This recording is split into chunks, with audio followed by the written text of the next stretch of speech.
শ্রুতি পুস্তক মধুময়ী মা অন্তরে বাহিরে, দ্বিতীয় পর্ব, যা বুঝেছি। প্রথম বক্তৃতা, ভগবানের সাথে বন্ধুত্ব।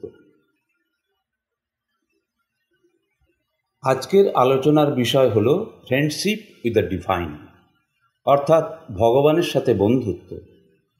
আমি জানি না ভগবানের সাথে আমি কতখানি বন্ধুত্ব করতে পেরেছি, কিন্তু চন্দননগরে আমার অনেক বন্ধু হয়েছে, যার জন্যে আমি বারে বারে এখানে আসতে ভালোবাসি। ভগবানের সাথে বন্ধুত্ব, প্রথম প্রশ্ন, সেটা কি সম্ভব? কারণ বন্ধুত্ব বলতে সাধারণত মানসিক স্তরেই বন্ধুত্ব বোঝায়। ভগবানের সাথেও বন্ধুত্ব করা যায়?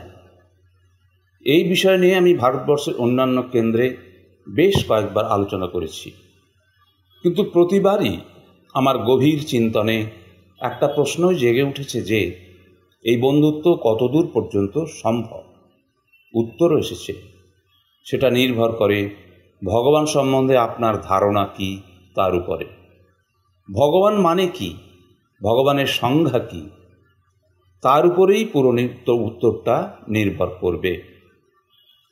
আপনারা হয়তো বলবেন, ভগবানের আবার সংজ্ঞা কি? আমরা তো ভগবান বলতে বুঝি শিব, দুর্গা, কৃষ্ণ, কালী, ইন্দ্র, গণেশ, রাম ইত্যাদি। অন্যরা হয়তো বলবে, ভগবানের কোনো রূপ নেই, তিনি ব্রহ্ম, তিনি নিরাকার, তিনি নির্গুণ। কিন্তু আমাদের ভারতবর্ষের ধর্মীয় ইতিহাসে আমি দেখেছি ভগবানের নির্দিষ্ট কোনো রূপ বা সংজ্ঞা নেই। কখনো তিনি কালী, কখনো কৃষ্ণ, বা অন্য অনেক সময় অন্য রূপেও তাকে ভজনা করা হয়। কেন এই পার্থক্য? ইসলাম বা খ্রিস্ট ধর্মে ভগবানের তো একটিই নাম। কারণ হিন্দু ধর্মে আমরা ভগবানকে বিভিন্নভাবে, বিভিন্ন রূপে, বিভিন্ন দৃষ্টিকোণ থেকে দেখেছি। যেমন মীরাবাই ভগবানকে নিজের স্বামী রূপে দেখেছেন। শ্রীরামকৃষ্ণের যুগে গোপালের মা শ্রীকৃষ্ণকে শিশু গোপাল রূপে দেখেছেন। তাকে নিজের হাতে স্নান করিয়েছেন, খাইয়েছেন, ঘুম পাড়িয়েছেন। একদিন শ্রীরামকৃষ্ণ তাকে বললেন, তোমার কাঁধে গোপাল বসে আছেন। আর অন্যদিকে রাধা শ্রীকৃষ্ণের পরম প্রিয়তমা। এই ভারতবর্ষে, বিশেষত হিন্দু ধর্মে, ভগবানের অনেক সংজ্ঞা। তার সাথে আমাদের অনেক রকমের আত্মীয়তা, এবং এইটাই হলো হিন্দু ধর্মের মাধুর্য। আমরা ভগবানকে কখনো একটিমাত্র রূপে দেখি না। খ্রিস্ট ধর্মে তিনি পরম পিতা, ইসলামে তিনি আল্লাহ, বর্ণার অতীত। কিন্তু হিন্দু ধর্মে তিনি আমাদের পরমাত্মীয়। তার সাথে আমরা সম্পর্ক তৈরি করতে পারি। আর যে তাকে যে রূপে ভজনা করে, তিনি তার কাছে সেই রূপেই আসেন। মাতা রূপে, সখা রূপে, কৃষ্ণ রূপে, কালী রূপে, পথপ্রদর্শক রূপে, বা পরমেশ্বর সচ্চিদানন্দ রূপে। সব কিছু নির্ভর করবে আমরা কি রূপে তাকে চাই তার উপরে। ভগবান মানে এই নয় যে উনি উপরে আছেন, অন্য কোনো লোকে আছেন, তার কাছে পৌঁছানো যায় না। আর এই রকম চিন্তাই আমাদের জীবনে দুঃখ নিয়ে আসে। কিন্তু আমরা যখন ভাবি তিনি আমার অন্তরে আছেন, বন্ধুর মতো, প্রেমিকের মতো, প্রিয়তমের মতো, তখনই তার সাথে একটা অন্তরঙ্গতা অনুভূত হয়। এবং সেই জন্যেই আমাদের ভগবানের সাথে অন্তরঙ্গতায় বিশ্বাসী হতে হবে। আর সেটাই হলো হিন্দু ধর্মের অন্তর্নিহিত শক্তি। সুতরাং ভগবানের সাথে বন্ধুত্ব করা যায় কি না, এই প্রশ্নের উত্তরে আমি বলবো যে সেটা নিশ্চয়ই সম্ভব। আর তা সম্পূর্ণভাবে নির্ভর করে আমাদের নিজেদের উপরে।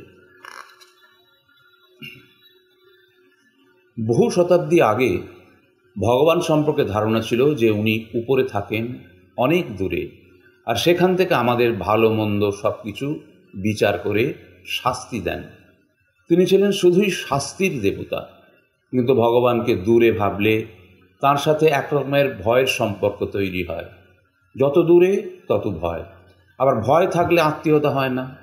তাই সময় এসেছে তার সাথে নৈকট্য স্থাপনের। ভগবানকে কখনো ভয় করা দূরের ভাবা উচিত নয়। ওই ভাবনা ছিল পুরানো ধর্মীয় যুগের। এখন আধ্যাত্মিকতার যুগ। শ্রী অরবিন্দ বললেন যে যখন শ্রীরামকৃষ্ণ এই পৃথিবীতে অবতার রূপে আবির্ভূত হলেন, তখন থেকেই এক নতুন যুগের সূচনা হলো। আর সেই যুগ হলো আধ্যাত্মিকতার যুগ। এই নতুন যুগে ভগবানের সাথে পুরনো সব সম্পর্কের পরিবর্তন করতে হবে। এখন এই যুগেও যদি আমরা ভগবানকে ভয় করি, তাহলে কিন্তু আমরা শ্রীরামকৃষ্ণের ভক্ত নই।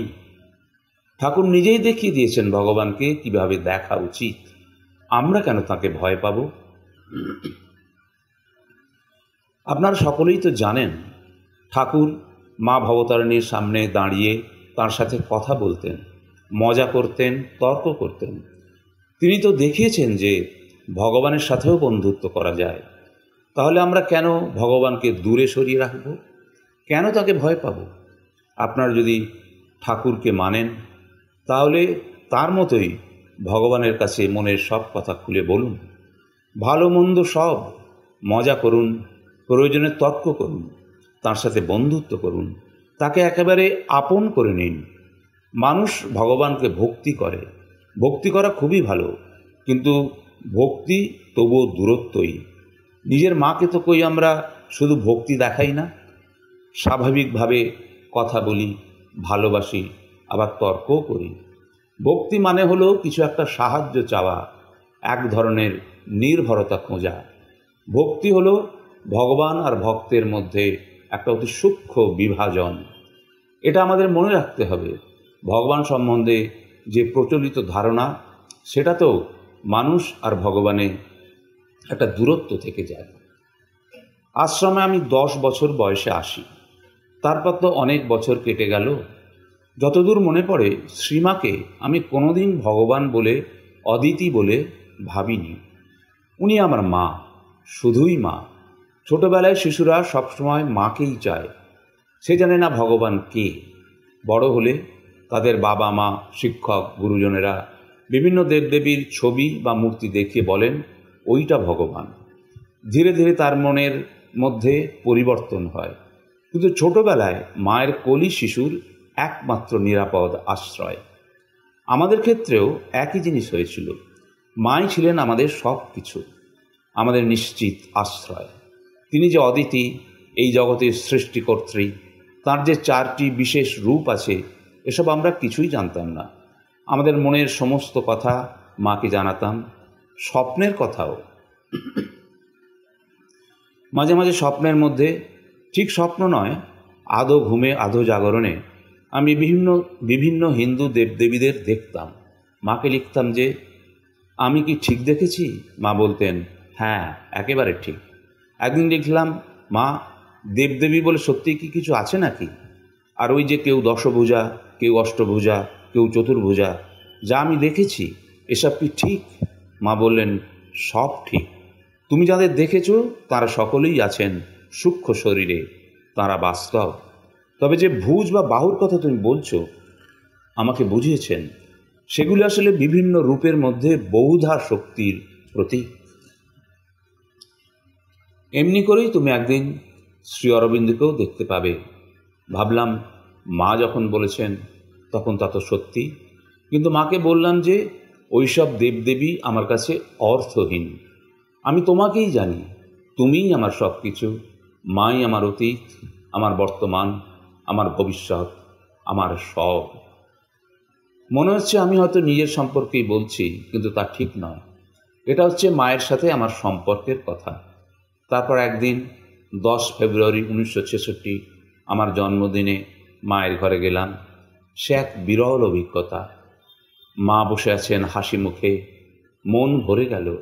মাথা নত করে প্রণাম করলাম। মাথা তুলে দেখি মা নেই, বসে আছেন স্বয়ং দশভুজা দুর্গা। কি অপরূপ সৌন্দর্য! আমি বিস্ময়ে হতবাক, নিষ্পলক তাকিয়াছি, একেবারে অবিশ্বাস্য। হতবুদ্ধি হয়ে পালিয়ে গেলাম। পরে মাকে লিখলাম যে, মা, তোমার আসনে, তোমার মধ্যেই গতকাল আমি দশভুজা দুর্গাকে দেখলাম। এটা কি সত্যি, না স্বপ্ন, না কল্পনা? মা ফরাসি ভাষায় লিখলেন যে সন্দেহাতীতভাবে আমি মায়ের মধ্যে দেবী দুর্গাকেই দেখেছি। সেই ঘটনা আমার জীবনে একটা পরিবর্তন এনে দিল। তারপরেও আমি অনেক দেবদেবীর দর্শন পেয়েছি, কিন্তু মাকে বলেছি, মা তুমিই আমার সব। দুর্গা হও, শিব হও, কৃষ্ণ হও, কালী হও, তুমিই আমার সব কিছু। আর যদি ওইসব দেবদেবী সত্যিই সশরীরে আমার সামনে এসে দাঁড়ান, আমার মন হয়তো আনন্দে ভরে উঠবে, কিন্তু আমার হৃদয় তা গ্রহণ করতে পারবে না। আমি চাই ভগবান আমার সামনে আসুন মায়ের রূপ ধরে বা শ্রী অরবিন্দ রূপে। তারা ছাড়া আমার কেউ নেই, কিছু নেই। এই হলো আমার দৃঢ় বিশ্বাস। এই বিশ্বাস আমার শৈশব থেকেই, আর এই বিশ্বাস নিয়েই আমার জীবনটা এগিয়ে চলেছে। শৈশব থেকে কৈশোর, বড় হয়েছি, কলেজে গেছি, স্নাতক হয়েছি, দর্শনের বই পড়তে আরম্ভ করেছি, শ্রী অরবিন্দের বই পড়েছি, মাগ গ্রন্থ, ছোট বই, আপনার হয়তো অনেকেই পড়েছেন। জানতে পেরেছি মায়ের 4টি রূপের কথা: মহেশ্বরী, মহাকালী, মহালক্ষ্মী, মা সরস্বতী। জেনেছি মা হলেন অদিতি, এই জগতের সৃষ্টিকর্ত্রী। মা একদিন আশ্রমের ছেলেদের নিজেই বললেন যে যখন পরমেশ্বর এই ব্রহ্মাণ্ডকে সৃষ্টি করতে এবং নিজেকে প্রকাশ করতে মনস্থ করলেন, তিনি তার সমস্ত চেতনাকে বাহিরে আনলেন এবং তাকে আদেশ করলেন সেই সৃষ্টি ও প্রকাশের জন্য, এবং সেই চেতনাটাই হলাম আমি। মা সাক্ষাৎ নিজের ভাষায় বললেন যে সেই মহাচেতনা স্বয়ং ব্রহ্ম। তার সমস্ত চেতনাকে সামনে নিয়ে এসে বললেন, তুমি এখন এই জগৎটা সৃষ্টি করো। ওই তুমিটা হচ্ছে, মা বললেন, ওটাই আমি। সেই দিন থেকে আমার চিন্তার পরিবর্তন হয়ে গেল। মনে মনে ভাবলাম, মা তুমি এই জগৎটা সৃষ্টি করেছ, তুমি অদিতি, তুমি আবার মহেশ্বরী, মহাকালী, মহালক্ষ্মী, মহা সরস্বতী। আর আমি ভাবতাম তুমি আমার মা। তোমার সাথে কত কথা বলেছি, কত চিঠি দিয়েছি, হয়তো কত বিরক্ত করেছি, জোর করেছি, অভিযোগ করেছি, আবদার করেছি। তোমার সামনে খেলাও করেছি। তুমি আমাদের খেলার মাঠে আসতে, আমরা মুষ্টিযুদ্ধ অভ্যাস করতাম, কুস্তি লড়তাম। খেলায় জেতা কিন্তু আমাদের উদ্দেশ্য ছিল না। মাকে বলতাম, মা বেশি মার যেন না খাই। আর সবচেয়ে আনন্দের ব্যাপার ছিল মায়ের সশরীরে উপস্থিতি। মা আমাদের দেখতেন, তাঁর দৃষ্টির প্রচণ্ড দ্যুতি আমাদের সমগ্র শরীর ভেদ করে চলে যেত, আর সেটাই ছিল অতিশয় গুরুত্বপূর্ণ। মা আমাদের দেখতেন, আমরাও তাঁর দিকে অপলক দৃষ্টিতে তাকিয়ে থাকতাম। কিছু না বুঝে, না জেনেই তাঁর প্রতি একটা অদ্ভুত ভালোবাসা, এক অনন্য আকর্ষণ অনুভব করতাম।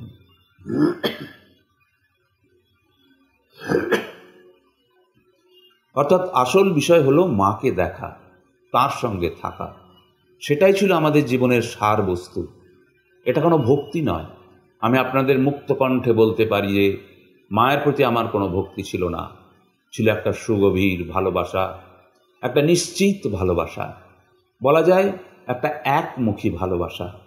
যেমন সূর্যমুখী ফুল, যেদিকে সূর্য সেদিকেই সে চেয়ে থাকে। তাকে যদি বলা হয় তোমার ভগবান কে, সে বলবে তা তো জানি না, আমার সব কিছুই তো ওই সূর্য। সূর্য ছাড়া আমি থাকতে পারি না, আমি বাঁচতে পারি না। সূর্যই সূর্যমুখীর অস্তিত্বের মূল উপাদান। মাও আমাদের জীবনে সেই সূর্য। মা ছাড়া জীবনের কোনো অর্থ নেই, বেঁচে থাকারও কোনো অর্থ নেই। তিনি আমাদের একমাত্র সংস্কার, আমাদের প্রাণবায়ু, জীবনের সার।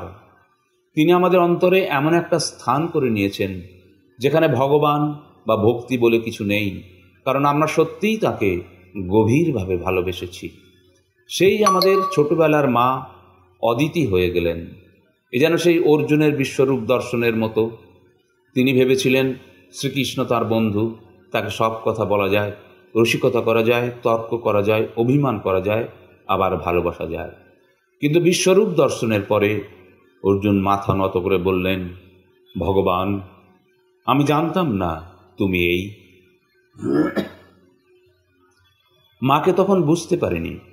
পরে যখন মাগ গ্রন্থ পড়লাম, সাবিত্রী পড়লাম, দিব্য জীবন পড়লাম, মাগ গ্রন্থের উপরে ওয়ার্কশপ করলাম, তখন প্রথমবার বুঝলাম যে মা কে। তিনি অদিতি, তিনি জগৎ সৃষ্টির মূলে। কিন্তু দর্শন শাস্ত্রের বিচারে মাকে বুঝতে গিয়ে তিনি হঠাৎ দূরে চলে গেলেন। আমি আমার অন্তরের মাকে প্রায় হারিয়েই ফেললাম। ভীষণ দুঃখ পেলাম। মনে মনে বললাম, মাকে আমি কখনোই হারাতে পারি না। উনি আমার হৃদয়ে স্থায়ী আসন করে নিয়েছেন। উনি অদিতি, বিশ্বজননী, সব সত্যি। কিন্তু সেই রূপের সাথে আমি আর কোনো সংযোগ স্থাপন করব না। মনকে ওই চিন্তা থেকে বিরত রেখে হৃদয়ের অন্তঃস্থলে চলে গেলাম। কাতর স্বরে মিনতি করলাম, মা, তুমি আমার সেই ছোটবেলার মা, যার জন্য আমি সারাদিন দৌড়ে বেড়াতাম। আমি আমার সেই মাকে চাই। ধীরে ধীরে আমি আমার সেই মাকে, যাকে বুদ্ধি দিয়ে বুঝতে গিয়ে প্রায় হারিয়ে ফেলেছিলাম, তাকে আবার হৃদয়ের মধ্যে ফিরে পেলাম। একবার হায়দ্রাবাদের এক ভদ্রলোক 4-5টা মোটা মোটা বই মাকে উপহার দিয়ে বলেছিলেন, মা, বইগুলো খুব ভারী, তুলতে পারবে তো? এটা অবশ্য শোনা কথা। মা কিছুক্ষণ আত্মস্থ হয়ে বললেন, আমি বিশ্ব ব্রহ্মাণ্ডের সমস্ত ভার বহন করে চলেছি। তাহলে এই মা, যিনি সমস্ত বিশ্বের ভার বহন করছেন, তিনি কি আমাদের অন্তরঙ্গ হতে পারেন? উত্তর হলো হ্যাঁ, অবশ্যই পারেন। কিন্তু তা নির্ভর করছে আমরা তাকে কোন দৃষ্টিতে দেখি তার উপর। ভাগবত-গীতাতে শ্রীকৃষ্ণ বললেন যে 3 শ্রেণীর ভক্ত আছে। প্রথমত হচ্ছে আর্থা, যারা ভগবানের কাছে সাহায্য চায়, সুরক্ষা চায়, পথের দিশা চায়, আর সব রকমের পার্থিব সাহায্য চায়। এরা হলো খুব সাধারণ এবং নিম্ন শ্রেণীর ভক্ত। দ্বিতীয় শ্রেণী হলো আর্ধাত্রী, যারা ভাবে এই জগৎ মিথ্যা, মায়ায় ভরা, এই জীবনে আছে শুধু দুঃখ ও যন্ত্রণা। তারা এই জগৎ থেকে বেরিয়ে গিয়ে মুক্তি চায়। তারা পুনর্জন্ম চায় না, তারা চায় নির্বাণ। কিন্তু তার জন্য প্রার্থনা করতে হয়, অনেক সাধনা করতে হয়। আর তৃতীয় শ্রেণীর ভক্ত হলো জিজ্ঞাসু। তারা জ্ঞানের পথে ভগবানকে সন্ধান করে। তারা জ্ঞান চায়, ভগবানের জ্ঞান। এই জ্ঞানের সন্ধান করতে আমরা গুরুর কাছে যাই, তার সাহায্য চাই। কিন্তু গুরুর নিজেরও সীমাবদ্ধতা আছে। আর এই গুরু শিষ্য সম্পর্কের মূল শর্ত হল আজ্ঞানুবর্তিতা। সাধারণভাবে শিষ্য কখনো গুরুকে প্রশ্ন করে না। গুরুর আদেশই তার শিরোধার্য। গুরুকে আমরা প্রণাম করি, শ্রদ্ধা করি, মান্য করি, কিন্তু তার সাথে অন্তরঙ্গতা হয় না। সম্পর্কটা হয়ে যায় দূরত্বে। ধর্মাচরণের ক্ষেত্রে এই গুরু শিষ্য সম্পর্ক খুবই উপযোগী, কিন্তু আধ্যাত্মিকতার পথে একেবারেই সহায়ক নয়। আধ্যাত্মিকতায় ভক্ত আর ভগবানের দূরত্বের কোনো স্থান নেই। অন্তরঙ্গতাই হলো মূল কথা। শ্রী অরবিন্দ অথবা মা কোনোদিনও গুরু হতে চাননি। আশ্রমে প্রথম দিকে অনেকে অবশ্য তাঁদের গুরু বলতেন, কিন্তু পরে তা বন্ধ হয়ে যায়। এই গুরু শিষ্য সম্পর্ক নিয়ে মা শ্রী অরবিন্দ অনেক কথা লিখেছেন। তাঁরা লিখেছেন যে ভক্ত ও ভগবানের মধ্যে সঠিক সম্পর্ক হল বন্ধুত্বের ও সমর্পণের। গীতাতে যেমন শ্রীকৃষ্ণ অর্জুনের সম্পর্ক, শ্রীকৃষ্ণ অর্জুনকে বারে বারে বলেছেন, তুমি আমার ভক্ত, আমার সখা, তুমি আমার অন্তরঙ্গ বন্ধু, আমার প্রিয়তম, তুমি আমার প্রিয় পরম সুহৃদ। কিন্তু কেন? মহাভারতের মধ্যে তো আরও অনেক মহান ব্যক্তিত্ব ছিলেন, তবু তাদের মধ্যে থেকে শ্রীকৃষ্ণ অর্জুনকেই মনোনীত করলেন কেন? শ্রী অরবিন্দ নিজে লিখেছেন, ব্যাসদেবের ছিল গভীর আধ্যাত্মিক জ্ঞান, ভীষ্ম ছিলেন পরম পার্থিব জ্ঞানের অধিকারী, রাজা ধৃতরাষ্ট্র ছিলেন তীব্র জ্ঞান পিপাসু, যুধিষ্ঠিরের ছিল তীক্ষ্ণ রাজনীতি জ্ঞান, উদ্ধব এবং অক্রূর ছিলেন ভগবানের প্রকৃত ভক্ত, আর কর্ণ ছিলেন সর্বোত্তম বীর যোদ্ধা। এসব সত্ত্বেও শ্রীকৃষ্ণ অর্জুনকে মনোনীত করলেন, কারণ শ্রী অরবিন্দ লিখেছেন, অর্জুনের চরিত্র বিশ্লেষণ করলে দেখা যায় যে তিনি নিঃসন্দেহে মহান যোদ্ধা ছিলেন, কিন্তু শ্রীকৃষ্ণের প্রতি তাঁর ছিল গভীর বিশ্বাস আর পূর্ণাঙ্গ সমর্পণ। বিশ্বাস আর সমর্পণ, এই দুটি ছিল তাঁর চরিত্রের সবিশেষ গুণ। অথচ তাদের মধ্যে ছিল প্রগাঢ় বন্ধুত্ব, আর সেইটাই হলো সবচেয়ে গুরুত্বপূর্ণ। বন্ধুত্ব সম্পর্কে শ্রী অরবিন্দ কি বলছেন ভালো করে শুনুন। বন্ধু বন্ধুকে শ্রদ্ধা করে না, ভক্তি করে না, সম্মানও দেখায় না। এই সম্পর্ক হলো সহজ ও সরল। তারা নিজেদের মধ্যে মজা করে, রসিকতা করে, তর্ক করে, কলহ করে, আবার পরস্পরকে গভীরভাবে ভালোবাসে। এটা একটা প্রাণ খোলা সম্পর্ক। ছেলে মেয়েরা বাবা মার কাছে সব কিছু মন খুলে বলতে পারে না, কিন্তু বন্ধুর কাছে পারে। কারণ তারা ভাবে তারা সকলেই সমান, কেউ ছোট বা বড় নয়। তাদের মধ্যে কোনো দূরত্ব নেই, কোনো ভয় নেই। তারা নিজেদের মধ্যে সমস্ত রকম আলোচনা খোলাখুলি করতে পারে, ভালো মন্দ সব কিছু। তারা তাদের সমস্ত সুখ দুঃখের সমান অংশীদার হতে পারে। তাদের মধ্যে একটা সমতা গড়ে ওঠে। যদিও তারা সকলে সমান, তবুও প্রয়োজনে তারা একে অপরের সাহায্য, উপদেশ দ্বিধাহীনভাবে গ্রহণ করতে পারে। বন্ধুত্বের সবচেয়ে বড় সুবিধা হলো সেখানে ভয়ের কোনো স্থান নেই, আর সেইটাই সবচেয়ে গুরুত্বপূর্ণ। শিক্ষক ছাত্র সম্পর্কের মধ্যেও ভয় থাকা উচিত নয়। ভয় থাকলেই দূরত্ব আসে, আর দূরত্ব এসে গেলে ছাত্র যেমন গ্রহণের জন্য উন্মুখ হতে পারে না, তেমনি শিক্ষকও তাঁর শিক্ষাদানের আন্তরিকতা অনুভব করতে পারেন না। আমাদের আশ্রমে তাই শিক্ষক শিক্ষিকাকে দাদা দিদি বলা হয়, স্যার ম্যাডাম বা মাস্টার বলা হয় না। এর ফলে একটা সহজ সম্পর্ক গড়ে ওঠে, বন্ধুত্বের সম্পর্ক।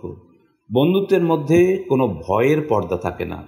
তাই অর্জুনও নির্দ্বিধায় নিজেকে উন্মুক্ত করতে পারেন, আর শ্রীকৃষ্ণ তাঁর শরণাগতকে দিব্য জ্ঞানে প্রভাবিত করতে পারেন। শ্রী অরবিন্দ বলছেন, এই যে বন্ধুর সম্পর্ক, এটা যেমন শিক্ষক ও ছাত্রের মধ্যে হতে পারে, তেমনি আবার মা ও সন্তানের মধ্যেও হতে পারে, এবং এটাই হচ্ছে জগতের সবচেয়ে সুন্দর সম্পর্ক। সন্তান বড় হলে মা বাবার সাথে দূরত্ব তৈরি হয়, কিন্তু উভয়ের মধ্যে বন্ধুত্বের সম্পর্ক থাকলে সন্তান মা বাবার কাছে অনেক বেশি অকপট হতে পারে, সহজ হতে পারে। অর্জুনের মধ্যে আরও একটা বড় গুণ ছিল, তিনি কোনোদিন মুক্তি চাননি। তিনি চেয়েছিলেন শুধুমাত্র শ্রীকৃষ্ণের সেবা করতে, দিব্যের সেবা করতে।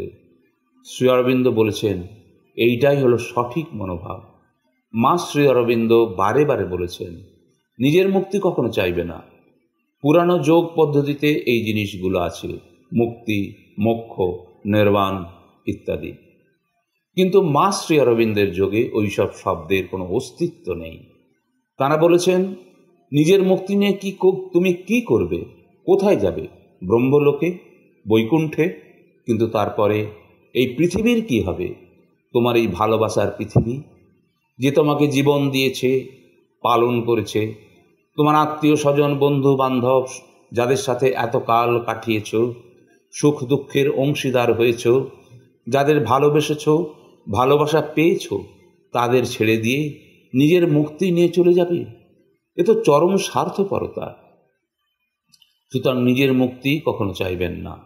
এই সুন্দর পৃথিবীতে সকল মানুষ একসাথে বাস করবে, সমস্ত রকম প্রতিকূলতার বিরুদ্ধে প্রকৃতিকে রূপান্তরিত করে এই বিশ্বকে আরো সুন্দরতর, আরো মহত্তর করে তুলবে। শিক্ষক ছাত্র সম্পর্ক আর মা সন্তান সম্পর্ক, এই দুটি সম্পর্কই বন্ধুত্বের ভিত্তিতে প্রতিষ্ঠিত। কিন্তু এদের মধ্যে মা সন্তান সম্পর্কই হলো উৎকৃষ্ট, এবং এর সাহায্যে ভগবানের সাথে বন্ধুত্ব করা যায়। তবে আরও একটা উচ্চ স্তরের সম্পর্ক আছে, সেটা হলো প্রেমিক আর প্রেমাস্পদের সম্পর্ক, এবং এটিই ভগবানের সাথে বন্ধুত্বের সর্বোৎকৃষ্ট পথ। এই সম্পর্ক আমরা দেখি রাধা আর কৃষ্ণের মধ্যে, মীরাবাই আর কৃষ্ণের মধ্যে। কিন্তু এই পথে ভগবানের সাথে বন্ধুত্ব করা খুবই কষ্টকর। শ্রীমায়ের একটা লেখা আছে, রাধার প্রার্থনা। আশ্রমে একবার রাধাকৃষ্ণ বিষয়ক একটি নৃত্যানুষ্ঠান হয়েছিল দিলীপ কুমার রায়ের পরিকল্পনায়। মা নিজে মহলার সময় মাঝে মাঝে সেই নৃত্যকলা পরিদর্শন করতেন। সেই সময় একদিন হঠাৎ মায়ের মনের মধ্যে এই রাধার প্রার্থনা নেমে এসেছিল। আর সেটা আর কিছুই নয়, সেটা হলো তাঁর আপন অন্তরের প্রার্থনা। আপনারা নিশ্চয় সেটা পড়েছেন। তার মধ্যে কি আছে? আছে নিজের সমগ্র সত্তা, চিত্ত, আত্মা, আবেগ, শরীর এবং প্রতিটি কোষের সম্পূর্ণ সমর্পণ। যে জিনিসটা আমরা দেখি মায়ের মধ্যে 1914 সালের 30শে মার্চ শ্রী অরবিন্দের সাথে প্রথম সাক্ষাতের সময়।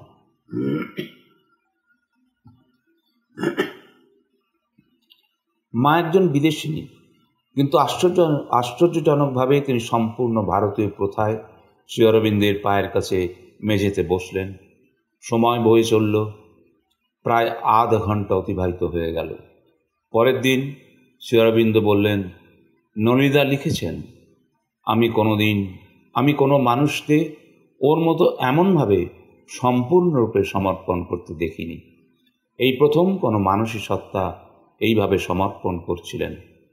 আর অমল কিরণের কথায় শ্রী অরবিন্দকে দেখবার পর তিনি নীরবে তাঁর সমস্ত মানসিক চিন্তার পূর্ণ অবসানের জন্য উদ্গ্রীব হলেন। তাঁরা কেউ একটি কথাও বললেন না। তিনি নিমিলিত চক্ষে আর একাগ্রচিত্তে শ্রী অরবিন্দের ঠিক চরণতলে তাঁর প্রতি উন্মুখ হয়ে বসে রইলেন। ক্ষণকাল পরে ঊর্ধ্বতে নেমে এলো এক অসীম নীরবতা, স্থায়ী হলো তাঁর মনের গভীরে। সব কিছু চলে গেল, সকল মহান ও সুন্দর ভাবগুলি অন্তর্হিত হলো, আর রয়ে গেল শুধু এক অবিচল শূন্য প্রতীক্ষা, যা ছিল মানুষী মনের ঊর্ধ্বে। মনে রাখবেন, মা কিন্তু সাধারণ মহিলা ছিলেন না। সেই সময়ই তিনি অতিমানব স্তরে উন্নীত হয়েছিলেন। একদিক থেকে শ্রী অরবিন্দ অতিমানসে যাচ্ছেন, অন্য দিক থেকে শ্রীমা। আশ্রমে আসার আগেই তিনি সাধনার সর্বোচ্চ স্তরে পৌঁছে গেছেন, কিন্তু সেই অবস্থাতে উন্নীত হয়েও তিনি তার সমগ্র সত্তা সমর্পণ করছেন শ্রী অরবিন্দকে। আমরা সমর্পণের অর্থই বুঝি না, ভাবি কিভাবে সমর্পণ করব। আমার এত নাম, যশ, খ্যাতি, অর্থ, প্রতিপত্তি, ক্ষমতা। মা বললেন, ওসবের কোনো মূল্য নেই। সমর্পণ করো নিজেকে, নিজের সম্পদকে নয়। ওইটাই মস্ত বড় জিনিস, কিন্তু কাজটা খুবই শক্ত, যেটা মা নিজে করতে পেরেছিলেন তার প্রথম সাক্ষাতেই। পরে নলিনীদা এক জায়গায় লিখেছেন, ওই সমর্পণের পরে মায়ের জীবনটা হয়ে গেছিল একখানা সাদা পাতার মতো। আর ওইটাই হচ্ছে রাধার প্রার্থনা, পরিপূর্ণ সমর্পণ। আমরা সাধারণ মানুষ কিন্তু তা পারি না। আমরা অর্জুন হতে পারি না, কারণ তার মতো শরণাগতি আমাদের নেই। আমরা রাধা বা মীরাবাই হতে পারি না, কারণ তাদের মতো সমর্পণের শক্তি আমাদের নেই। সাধারণ মানুষের সত্তায় সেটা সম্ভব নয়। তাহলে আমরা কি করব?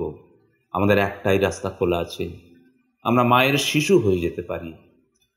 এটা আমি ছোটবেলাতেই উপলব্ধি করেছিলাম, আর বড় হয়ে এটাতেই আমার প্রত্যয় জন্মেছে। আমরা সকলেই মায়ের সন্তান। মাকে তো আমরা অনেক চিঠি লিখতাম। মা আমাদের আশীর্বাদ পাঠাতেন, লিখতেন, আই অ্যাম উইথ ইউ, আমি তোমার সঙ্গেই আছি। একদিন মাকে জিজ্ঞাসা করলেন, মা, এর সঠিক অর্থ কি? মা বললেন, আমি তোমার সঙ্গেই আছি, কারণ আমি তুমি আর তুমিই আমি। আমার মনে হয় এইটাই সবচেয়ে বড় সত্য, যেটা বেদ ও উপনিষদে আছে। তিনিই আমরা আর আমরাই তিনি, কারণ আমাদের অন্তরাত্মা পরমাত্মারই অংশ।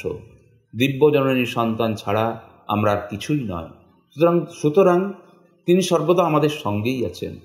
আমরা হয়তো আমাদের মানসিক শক্তি, প্রাণিক শক্তি ও আবেগ দিয়ে মাকে বুঝতে পারি না, কিন্তু ছোটবেলায় যখন আমাদের চিন্তা শক্তি, বোধ শক্তি বিকশিত হয় না, তখন আমাদের অন্তরাত্মা অনেক বেশি উন্মুক্ত থাকে। অবোধ শিশু যেমন মা ছাড়া কিছুই জানে না, সবসময় সে শুধু মায়ের কাছে থাকতে চায়, তেমনি শৈশবে মানুষের অন্তরাত্মাও সর্বদা উন্মুখ থাকে বিশ্বজননীর সান্নিধ্য পাবার জন্য। আমরাও হয়তো সেই জন্যই ছোটবেলায় সবসময় উন্মুখে থাকতাম মাকে দেখার জন্য, মায়ের কাছে যাওয়ার জন্য। এটাই স্বাভাবিক। আর এইটা বোঝাবার জন্যই আপনাদের কাছে আমার আশ্রম জীবনের ছোটবেলার ঘটনাগুলো উল্লেখ করলাম। কিন্তু বয়স বাড়ার সাথে সাথে কি হয়? বুদ্ধির বিকাশ হয়, চিন্তা উন্নত হয়, সংশয় উৎপন্ন হয়, প্রশ্ন জাগ্রত হয়, যুক্তির বিচার আসে, আর তখন অন্তরাত্মা আর পরমাত্মার মধ্যে একটা দূরত্ব তৈরি হয়ে যায়। তারপর যখন সময় আসে, তখন আবার এইসব বুদ্ধি, চিন্তা, সংশয়, প্রশ্ন, যুক্তিকে এক পাশে সরিয়ে রেখে আমাদের ফিরে যেতে হয়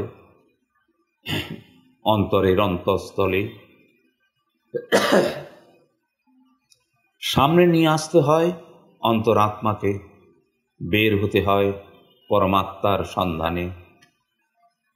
এই যে মা বলেন আমি তোমাদের সঙ্গেই আছি, এটা এক বিপুল অর্থ বহন করে। সেই পরম চেতনা থেকে শুরু করে নিম্নের এই পার্থিব চেতনা পর্যন্ত সমস্ত স্তরেই তিনি আমাদের সঙ্গে আছেন। মায়ের একটা নিজস্ব কথা ইংরাজিতেই বলছি, কারণ অনুবাদ করলে তার মাধুর্য অনেকটাই নষ্ট হয়ে যায়। Here in Pondicherry you can not breathe without breathing my consciousness. মা তো সব জায়গাতেই আছেন, এখানেও আছেন, কিন্তু আপনারা পন্ডিচেরি যান কেন? কারণ সেখানে আছে ভগবানের পবিত্র বাতাস। আমরা দক্ষিণেশ্বরে যাই কেন? কারণ সেখানে আছে শ্রীরামকৃষ্ণের পবিত্র বাতাস।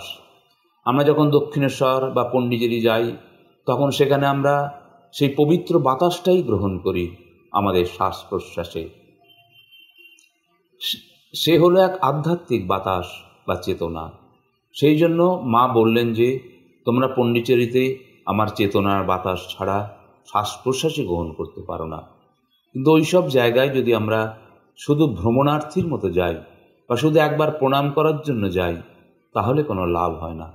আমাদের যেতে হবে অন্তরের প্রশান্তি নিয়ে, আত্মস্থ হয়ে, যার ফলে আমরা আমাদের হৃদয়ে সেই পবিত্র বাতাস প্রাণ ভরে গ্রহণ করতে পারি। আমার অভিমত হলো আপনার দর্শনের সময় পন্ডিচেরি যাবেন না, কারণ সেই সময় প্রচুর মানুষ সেখানে যান আর তাদের ব্যক্তিগত অভাব, অভিযোগ, কামনা বাসনাগুলো ওখানে ফেলে আসেন। মা যা দিতে চান তা আমরা কেউ নিতে চাই না। আমরা আমাদের স্বার্থটাই শুধু ওখানে দিয়ে আসি।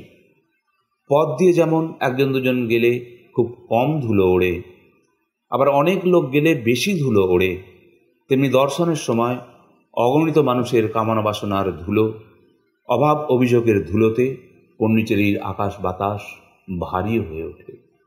আর অন্য সময় যখন মানুষ অনেক কম, তখন আশ্রম থাকেন অনেক নীরব, শান্ত, সমাহিত।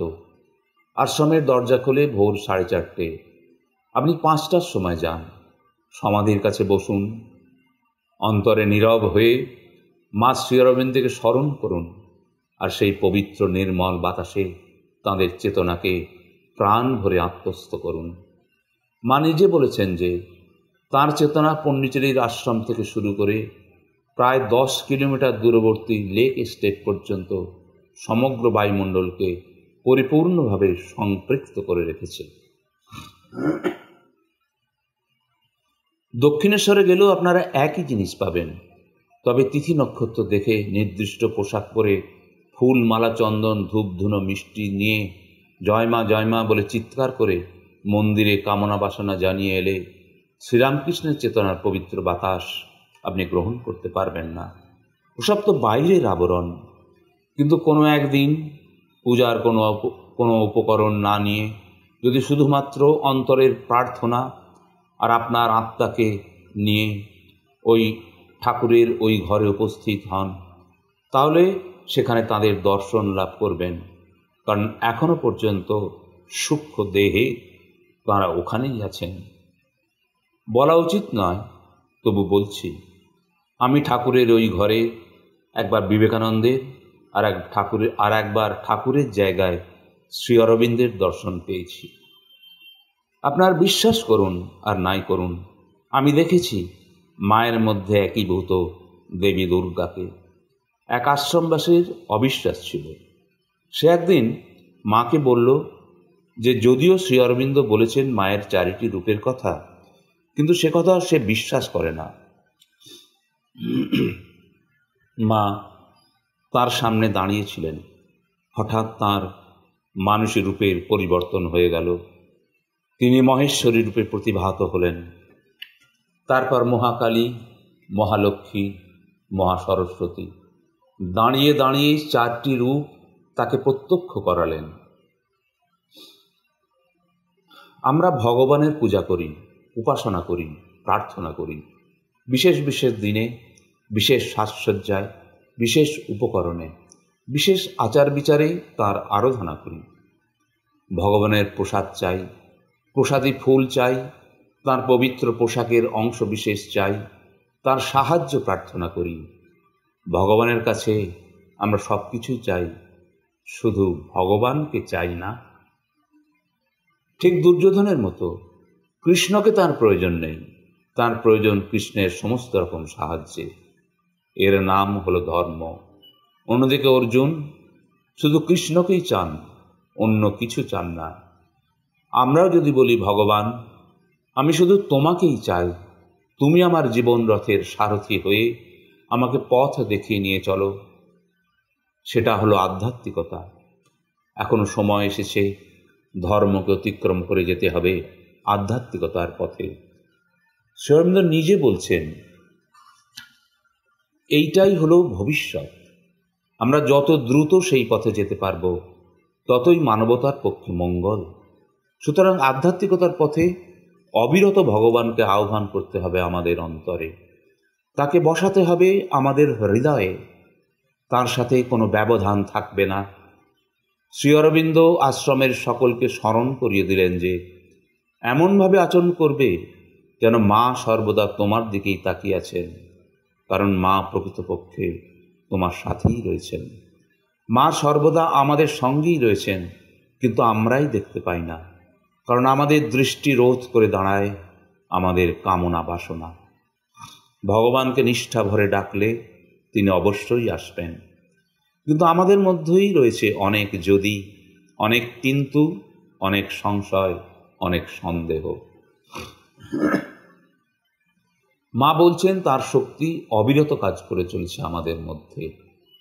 আমাদের সত্তার মানসিক প্রবৃত্তিগুলোকে অবিরাম ঘাত প্রতিঘাতের দ্বারা নতুন রূপদানের জন্য এবং আমাদের মানসিক প্রকৃতির বিভিন্ন অবস্থার সঠিক নিরূপণের জন্য,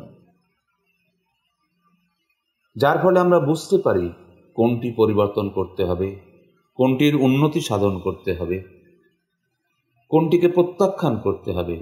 এই হচ্ছে মা শ্রী অরবিন্দের সাধনা। শুধু ধ্যান করলে বা ধূপ ফুল দিয়ে ভক্তি নিবেদন করলে এ সাধনা হয় না। জীবনের প্রতিটা মুহূর্তে আমরা যদি বলি মা তুমি করো, আমি কিছু করছি না, তুমি করছো, তাহলেই সঠিক পথে এগোনো যায়। মা বলছেন সব কিছু আমার উপর ছেড়ে দাও। একবার এক ভক্ত মাকে বললেন, মা আমি 30 বছর ধরে সাধনা করছি, তোমার আর শ্রী অরবিন্দের সব বই প্রায় পড়ে ফেলেছি, কিন্তু কিছুই পাইনি। মা বললেন, তুমি কি করেছো? ভক্ত বললেন, আমি জপ করেছি, আমি অনেক ধ্যান করেছি ঘন্টার পর ঘন্টা, আমি অনেক বই পড়েছি, আমি ঠিকভাবে কাজও করি। মা বললেন, সব ভুল, তুমি সব ভুল করেছো। এই যে তুমি বলছো তুমিই সব করেছো, ওটা তুমি আমাকে করতে দাও। তোমার ধ্যান জপের সময় আমাকে স্মরণ করো, তোমার কাজ করার সময় আমাকে তোমার পাশে বসাও, আমার উপরে নির্ভর করো। তোমাকে আন্তরিক হতে হবে, সৎ হতে হবে, বিনয়ী হতে হবে, আর তোমার সাধনাটা বাছা আমাকে করতে দিতে হবে। আমরা ভাবি আমরাই সব করছি। আমি আনন্দ রেড্ডি, আমি পণ্ডিতজিতে একটা প্রতিষ্ঠান চালাচ্ছি, আমিই প্রধান পরিচালক। আপনারা দেখবেন যখন এইসব ভাবনা মনের মধ্যে বেশি চলে আসে, তখনই যেন কোথা থেকে একটা আঘাত এসে পড়ে। কি যেন বলে ওঠে ভিতর থেকে, সে কি, ভুলে গেলি কে করছে সব? সঙ্গে সঙ্গে বলে উঠি, ক্ষমা করো মা, আমার অহংটা সামনে এসে গিয়েছিল। মা আমাদের জন্য সব কিছু করেন, কিন্তু আমাদের অহংকার চলে এলে মা আর কিছু করতে পারেন না। মাঝখানে একটা পর্দা পড়ে যায়, যেখানে অহংকার, মা সেখানে নেই। যত অহংকার তত মা দূরে চলে যান। আর যখন সব অহংকার ভেঙে চুরমার হয়ে যায়, বলে উঠি, মা আমি আর পারছি না, তখনই তিনি কাছে আসেন, সমস্ত ভার তুলে নেন। কিন্তু এই মা আমি আর পারছি না বলতেই সারাটা জীবন চলে যায়। কারণ আমরা সকলেই অহংভাবে একেবারে পরিপূর্ণ। মুখে হয়তো বলি ভগবানই সব করাচ্ছেন, কিন্তু মন থেকে তা মানতে পারি না। চিন্তার মধ্যে অহং থেকেই যায়, এটা আমার অভিজ্ঞতা থেকেই বলছি। তাই অহংকে মনের ভিতর থেকে, এমনকি অবচেতন মন থেকেও সম্পূর্ণভাবে সরিয়ে দিতে হবে। তবেই মা আসবেন আমাদের অন্তরে, বলবেন আমি তোমার সঙ্গেই আছি, তোমার সাধনা আমাকেই করতে দাও। এখন আমি মায়ের লেখা থেকে কিছু অংশ পড়ে শোনাচ্ছি। তোমার আর আমার মধ্যে, তোমরা সকলেই যারা শ্রী অরবিন্দ ও আমার শিক্ষার দিকে ঘুরে দাঁড়িয়েছ, তাদের আর আমার মধ্যে একটা বিশেষ ধরনের ব্যক্তিগত বন্ধন স্থাপিত হয়েছে, এবং এই বন্ধনের ক্ষেত্রে দূরত্ব কখনো বাধা হয়ে দাঁড়ায় না। সে তুমি ফ্রান্সে থাকো, পৃথিবীর অপর কোনো প্রান্তে, অথবা পণ্ডিচেরিতেই থাকো, এই বন্ধন সর্বক্ষেত্রেই সত্য এবং জীবন্ত। প্রতিটি মুহূর্তে আমার কাছে আহ্বান আসে, প্রতিটি মুহূর্তে আমার জানার প্রয়োজন হয়, যাতে করে আমি কোনো প্রত্যাদেশ, সুরক্ষা বা কোনো কিছু নির্দেশ পাঠাতে পারি। হঠাৎ আমার কাছে কোনো এক বার্তা আসে, আর আমার যা করণীয় তা আমি করি। যে কোনো মুহূর্তে সেই সংকেত আমার কাছে অতি স্পষ্টভাবেই পৌঁছায়। এবং তোমরা নিশ্চয় আমাকে অনেক সময় দেখেছো যে কোনো কথাবার্তা বা কাজের মধ্যে আমি হঠাৎ থেমে যাই, কারণ ঠিক তখনই কোনো কিছু সংবাদ আমার কাছে আসে এবং আমি তাতে পূর্ণ মনোসংযোগ করি, যাতে আমি আমার ভক্ত হিসাবে গ্রহণ করেছি, যাদের আমি সম্মতি দিয়েছি, তাদের ক্ষেত্রে এই বন্ধন আরও দৃঢ়। সেখানে আমার এক বিশিষ্টতা আছে, সেই বিশিষ্টতাই আমাকে সন্ধান করে, আমাকে বলে দেয় কি ঘটতে চলেছে। এ জিনিস আমি প্রত্যক্ষ করেছি। মা হয়তো খেলার মাঠে কোনো পুরস্কার বিতরণ অনুষ্ঠানে অথবা কোনো ভাষণ প্রদানকালে হঠাৎ স্থির হয়ে দাঁড়িয়ে যেতেন। 5 মিনিট 10 মিনিট পার হয়ে যেত, তখন উনি শরীর ছেড়ে চলে যেতেন অনেক দূরে, প্যারিসে বা ইটালিতে বা অন্য কোথাও কাউকে সাহায্য করবার জন্য। সুতরাং মা বলছেন, যারা তাঁর ভক্ত, তাদের সাথে তাঁর বন্ধন আরও দৃঢ়। সেই বন্ধনটা কি? সেটা হলো মায়ের চেতনা রশ্মির সাথে সংযোগের এক বিশেষ পন্থা। যারা মায়ের শরণাগত, তারা মাকে স্মরণ করা মাত্রই তাঁর চেতনা রশ্মির বিশেষ সংযোগ ক্রিয়া শুরু হয়। তখন আমরা যেখানে যত দূরেই থাকি না কেন, মায়ের কাছে আমাদের প্রতিটি মুহূর্তের পূর্ণাঙ্গ তথ্য পৌঁছে যায়, এবং প্রয়োজন হলে তৎক্ষণাৎ তিনি তার শক্তি ও সাহায্য প্রেরণ করেন। একবার আমারই এক সহপাঠী হিমালয়ের কোনো এক জায়গায় গিয়েছিল। ফেরার সময় বরফ পড়ে রাস্তা প্রচণ্ড ঠান্ডায়, বরফ পড়ে রাস্তা বন্ধ হয়ে প্রচণ্ড ঠান্ডায় খুব কষ্ট পেয়েছিল। সেখানে সে মাকে স্মরণ করে এবং কিছুক্ষণের মধ্যেই বিপদ কেটে যায়। তারপর পণ্ডিচেরিতে ফিরে আসার পর মা তাকে যা বলেছিলেন তার তাৎপর্য হলো, ওখানে খুব বেশি ঠান্ডা ছিল তাই না, এখানে পণ্ডিচেরিতেও আমার ঠান্ডা লাগছিল। এইভাবেই তিনি আমাদের সঙ্গে সর্বদাই থাকেন। আর এই হলো সেই সংযোগ ক্রিয়া। এই ক্রিয়া এই 2007 সালেও সমানভাবে সক্রিয়। আমার অভিজ্ঞতা থেকেই আমি একথা বলছি। সুতরাং এইভাবে প্রতি মুহূর্তে আমাদের সমস্ত চিন্তা, সমস্ত কাজ, সমস্ত আবেগ সব কিছুই স্বয়ংক্রিয়ভাবে মায়ের কাছে পৌঁছে যাচ্ছে। কিন্তু যদি আমরা সচেতনভাবে আমাদের সমস্ত চিন্তা, কর্ম, আবেগ মাকে উৎসর্গ করি, সেইটাই হয়ে ওঠে সাধনা। তাই মা বলেন, আমাকে সর্বদা স্মরণ করো আর তোমার সমস্ত কিছু আমাকে অর্পণ করো। মা এক জায়গায় লিখছেন, একথা সত্য যে প্রতিটি মানুষের সমস্ত দায়িত্ব আমি গ্রহণ করি, এমনকি যাকে আমি আমার জীবনে এক মুহূর্তের জন্য দেখেছি তার দায়িত্ব। আর সেই দায়িত্ব শুধু এই জন্মের জন্য নয়, তোমাদের জন্ম জন্মান্তরের সমস্ত দায়িত্বই আমি গ্রহণ করি। এই হলো আমাদের মমতাময়ী মা। মা আবার বলছেন, তোমরা যদি সত্যি সত্যি আর বাস্তবিকভাবে সর্বদা আমার কাছেই থাকতে চাও, তাহলে তোমাদের সর্বক্ষণের জন্য আমার প্রতি উন্মুখ হতে হবে, আন্তরিক হতে হবে, আর হতে হবে অকপট। তাহলে মায়ের চেতনার সাথে আমাদের চেতনাকে সংযুক্ত করতে হবে। কিন্তু কিভাবে? মা তো তার দিব্য চেতনার স্বর্ণরশ্মি এই পৃথিবীর পরিমণ্ডলে পরিব্যাপ্ত করে রেখেছেন আমাদের জন্য। কিন্তু আমাদের কি করতে হবে?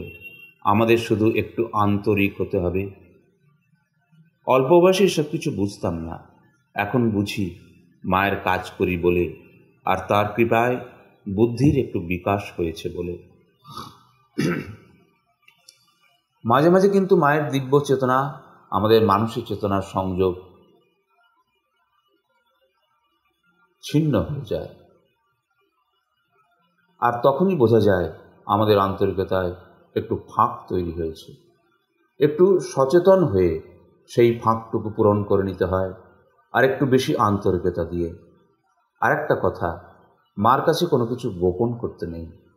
আপনার সমস্ত ভালো চিন্তা, মন্দ চিন্তা, সৎ ইচ্ছা, অসৎ ইচ্ছা, শুভকর্ম, অশুভ কর্ম, সবটুকু মাকে জানান খোলাখুলি, আন্তরিকভাবে। আপনার ভালোটা মাকে বললেন, আর মন্দটা যদি না বলেন, তাহলে সেটা আপনার মধ্যেই থেকে যাবে, তার পরিশোধন হবে না, তাকে প্রত্যাখ্যান করতে পারবেন না। তাই আশ্রমের প্রথম দিকে ডায়েরি লেখার প্রচলন ছিল। শ্রী অরবিন্দ সেই ডায়েরিগুলো পুরোটা পড়তেন, তার মধ্যে ভালো মন্দ সব কিছুই লিখতে হতো।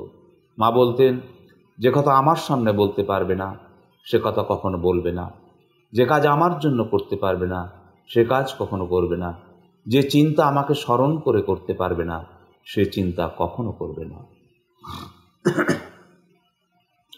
আমাকে অনেকে জিজ্ঞাসা করেন, আমরা কি করব, কিভাবে মা শ্রী অরবিন্দের যোগ করব, কি করা উচিত, কতক্ষণ ধ্যান করব, কি কি নিয়ম পালন করব, মা কি করতে বলেছেন? আমি বলি, কিছু করার প্রয়োজন নেই। মা শ্রী অরবিন্দের যোগ কিছু করার যোগ নয়, হওয়ার যোগ, হয়ে ওঠার যোগ। অন্যান্য অনেক যোগ আছে আমাদের দেশে, রাজযোগ, ভক্তিযোগ, জ্ঞান যোগ, অষ্টাঙ্গ যোগ। সেই সব যোগে নির্দিষ্ট নিয়ম আছে, সময় আছে, অনুশাসন আছে। এই যোগেও সব কিছু নেই। এ হলো শাশ্বত যোগ। এখানে সময়ের কোনো নির্দিষ্ট নিয়ম ক্ষণ বেঁধে দেওয়া নেই, নির্দিষ্ট কোনো পোশাক নেই, আচার নেই, মন্ত্র নেই, গুরু নেই। এখানে সমস্ত জীবনটাই যোগ, জীবনের সমস্তটাই যোগ, পূর্ণ যোগ। এ যোগে সত্যিই কিছু করবার নেই, কিন্তু কিছু দিতে হবে। ধন সম্পদ নয়, শুধু আপনার নিত্যদিনের সমস্ত চিন্তা, সমস্ত কর্ম, সমস্ত অনুভূতি মাকে দিয়ে দিন। সারাদিন ধরে আপনি যা কিছু ভেবেছেন, ক্ষুদ্র অথবা গভীর, যা কিছু করেছেন, ছোট কাজ বা বড় কাজ, যা কিছু বোধ করেছেন, ভালো মন্দ, ঠিক ভুল, সব কিছু মাকে নিঃশেষে দিয়ে দিন। মা আশ্রমের এক ভক্ত সাধককে বার্তা পাঠালেন, সরল চিত্ত হও, সর্বদা আনন্দে থাকো, তোমার সকল কাজ যেন যথাসম্ভব নিখুঁত হয়, আর নিজেকে সর্বদা আমার দিকে উন্মুখ করে রাখো। এর থেকে সহজ যোগ সাধনা আর কি হতে পারে? আমার জানা নেই। মা বলছেন সরল হতে। সরলতা মানে কিন্তু উদাসীনতা নয় বা নির্বুদ্ধিতা নয়। সরলতা হলো চিন্তায় সরল হওয়া, অন্তরে সহজ হওয়া, সমস্ত রকম কুটিলতাকে অতিক্রম করা। মা বলছেন আনন্দে থাকতে। সাধারণত আমরা আনন্দে থাকতে পারি না। আমাদের চাওয়া আর পাওয়ার মধ্যে মিল থাকে না।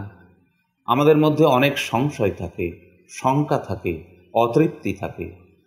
কিন্তু যদি সত্যিই আমরা আনন্দে থাকতে পারি, তাহলে আমরা দিব্যের দিকে, মায়ের শক্তির দিকে নিজেদের মেলে ধরতে পারব। মা আবার লিখছেন, তুমি যদি কখনো অসুখী হও, তবে বুঝবে তুমি নিশ্চয় আন্তরিক ছিলে না। তুমি তোমার কাজ যদি আন্তরিকভাবে করো, তাহলে নিশ্চয় সুখী হবে, আনন্দিত হবে। আনন্দ আর আন্তরিকতা হলো সমার্থক। আনন্দে থাকতে গেলে, সুখী হতে হলে একটা সুন্দর পথ হলো শান্ত থাকা, অন্তরে নীরব থাকা। কিন্তু শান্ত থাকাটা সহজ কথা নয়। শান্ত থাকা মানে মৌন থাকা নয়। শান্ত থাকা মানে অচঞ্চল থাকা, দুঃখে স্থির থাকা, আনন্দে উদ্বেল না হওয়া, জীবনের সকল রকম ঘাত প্রতিঘাতের মধ্যে অবিচল থাকা। সাধারণ মানুষ কাজকর্ম নিয়েই ব্যস্ত থাকে। মা বলছেন, তুমি যে কোনো কাজই করো, সবচেয়ে ভালোভাবে করার চেষ্টা করো, আর তোমাকে সর্বদা আমার দিকে উন্মুখ করে রাখো। কিন্তু কিভাবে? একটা সূত্র ধরিয়ে দিচ্ছি। আপনি নিজে যে কাজটা করছেন, সে যে কোনো কাজই হোক, সেই কাজটাই মাকে করতে বলুন। বলুন, মা তুমি করো। কাজটা নিজে করুন আর মাকে বলুন, মা তুমি করো। মাকে এইভাবে তুমি করো বলতে বলতে আপনার কর্মটা কর্মযোগ হয়ে ওঠে। কর্মের মধ্য দিয়ে মায়ের সাথে যোগ। মা এটাই চান। বন্ধুরা, আমি যখন ওই মায়ের কথা বলি বা শুনি, তখনই অন্তরে মায়ের পরম আশীর্বাদ অনুভব করি। আমি আপনাদের এখানে আসি, কলকাতায় যাই, আরও অনেক জায়গায় যাই, দেশে বিদেশে মায়ের কথা শোনাই। কিন্তু এটা দেখাবার জন্য নয় যে আমি অনেক কিছু জানি, আমি পণ্ডিত। একেবারেই তা নয়। আমার নামের আগে হয়তো একটা ডক্টর আছে, কিন্তু আমাকে আনন্দ ভাই বললেই আমি সবচেয়ে বেশি খুশি হই। মা আমাকে আনন্দ নাম দিয়েছেন। একবার মা যখন ওই আনন্দ নামটা উচ্চারণ করেছেন, তখনই ওটা সত্য হয়ে গেছে। এই যে প্রায় 1.5 ঘন্টা ধরে মায়ের কথা আলোচনা করলাম, এটাই হয়ে গেল আমার গভীর ধ্যান বা সাধনা। এই সময়টুকুতে আমার মন, আমার হৃদয়, আমার শরীর শুধু মায়েরই সাথে একাত্ম হয়েছিল। যখনই আমি বক্তৃতা দিই, মায়ের সাথে আমার পূর্ণভাবে যুক্ত হবার সুযোগ হয়। আর সেই জন্যেই আশ্রমে সপ্তাহে 4 বার ক্লাস নেই। বিগত 12 বছর ধরে আমি এই কাজ করে চলেছি। আর প্রায় ছাত্ররা বলে, দাদা এই ক্লাসগুলো ধ্যানের অনুভূতি নিয়ে আসে। আমি ঠিক বুঝি না, কিন্তু ক্লাসের ওই 1 ঘন্টা আমার নিজেরই একটা গভীর ধ্যান হয়ে যায়। অনেক সময় পার হয়ে গেল, আমাকে কলকাতায় যেতে হবে, আপনাদেরও অনেক দেরি হয়ে গেল, কিন্তু আপনাদের ছেড়ে যেতে ইচ্ছা করছে না, কারণ আমি সত্যিই এখনও মায়ের চেতনা সমুদ্রে সাঁতার কেটে চলেছি। যখনই আমি মায়ের কথা বলি, একটু বেশি আবেগপ্রবণ হয়ে যাই। ছোটবেলায় সেই মায়ের কথা মনে পড়ে যায়। আমার মিষ্টি মা আমার মাথায় হাত রেখে মধুর স্বরে কথা বলতেন, ভালোবাসতেন। আমিও মাকে গভীরভাবে ভালোবেসেছি, তাঁর চরণে আশ্রয় নিয়েছি। তিনি আছেন আমার হৃদয়ে জুড়ে। তিনি ভগবান নন, তিনি শুধুই মা। তিনি আমার সব কিছু। তিনি দিব্য, তিনি বন্ধু, তিনি আমার মা, তিনি আমাদের সকলের মা। আমি নিশ্চিত তিনি এই মুহূর্তে এখানেই আছেন, সব কিছু শুনছেন, দেখছেন। আমি বারে বারে আপনাদের এই নিলয়ে আসি, কারণ এখানে আমি মন প্রাণ খুলে কথা বলতে পারি। আপনারা এখানে আপনারা এখানে মাকে এমন সুন্দরভাবে, এমন আন্তরিকভাবে, এমন পূর্ণভাবে গ্রহণ করেছেন যে আমি অভিভূত হয়ে যাই। আমার ভিতর থেকে কি যেন এক আবেগ স্রোতস্বিনীর মতো নির্গত হয়। অন্য সব জায়গায় আমাকে চিন্তা করে, বুদ্ধি দিয়ে বিচার করে বেশ মেপে কথা বলতে হয়, কিন্তু আপনাদের নিলয় একটা বিরল প্রতিষ্ঠান, যেখানে আমি একটা গভীর আত্মীয়তা অনুভব করি। আমি এখানে যখন মায়ের কথা বলি, ভুল বলেছি কি ঠিক বলেছি, ভালো বা মন্দ এসব ভাবি না, কারণ আমি এখানে আমার হৃদয় থেকে বলি। আমি ভাবি না যে আমি একজন বক্তা। আমি শুধু মায়ের কাছ থেকে যে অমূল্য সম্পদ পেয়েছি তা আপনাদের সাথে ভাগ করে নেওয়ার আনন্দে মেতে থাকি। আমি কিন্তু আপনাদের প্রশংসা করার জন্য এসব বলছি না। আমি আমার হৃদয়ের সত্যিকারের উপলব্ধি থেকেই বলছি যে আপনারা মায়ের আশীর্বাদ ধন্য। আর আমি মায়ের কাছে কৃতজ্ঞ এই জন্য যে আমি এখানে এলেই এই নিলয়ে অধিষ্ঠিত 5 দিব্য জীবনের উপস্থিতি অন্তরে অনুভব করি ও তাঁদের আশীর্বাদ পাই। আপনারাও সকলে তাঁদের আশীর্বাদ ধন্য। আপনাদের রয়েছে অসাধারণ ধারণ ক্ষমতা ও আত্মগত করার ক্ষমতা। এখানে যখন আমি মায়ের কথা বলি, সময়ের কোনো হিসাব থাকে না। মায়ের করুণা ধারা ঝরে পড়ে অঝোর ধারায়। আমি থামতে পারি না। তার দিব্য উপস্থিতি অনুভব করি, রোমাঞ্চিত হয়ে উঠি। তিনি এখানে মূর্ত হয়ে ওঠেন এবং তার প্রত্যক্ষ অবতরণ হয় আপনাদের মাঝে। আর সেই জন্যই এই নিলয় আমার কাছে নিজের বাড়ির মতো মনে হয়। আমি কোনো প্রতিজ্ঞা করছি না যে আবার আমি এখানে আসব, কারণ দিনক্ষণ ঠিক করে এখানে আসা যায় না। কিন্তু যখনই আহ্বান আসে আর মায়ের সম্মতি পাই, আমি আপনাদের মাঝে চলে আসি।